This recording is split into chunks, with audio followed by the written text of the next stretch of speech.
Hello, my name is Puneet and I have done BTech in Electronics and Communication Engineering from Punjab University, Patiala. After that, I want to go for Android. So I searched for an institute.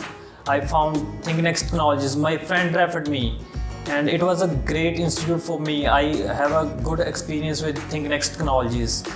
Here, the Rajan sir teaches me very well and I learned a lot from this institute. It was a great experience with here.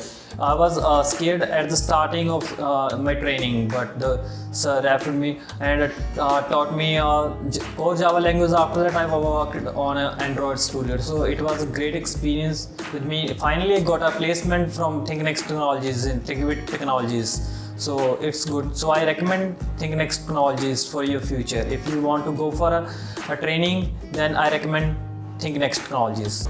Thank you.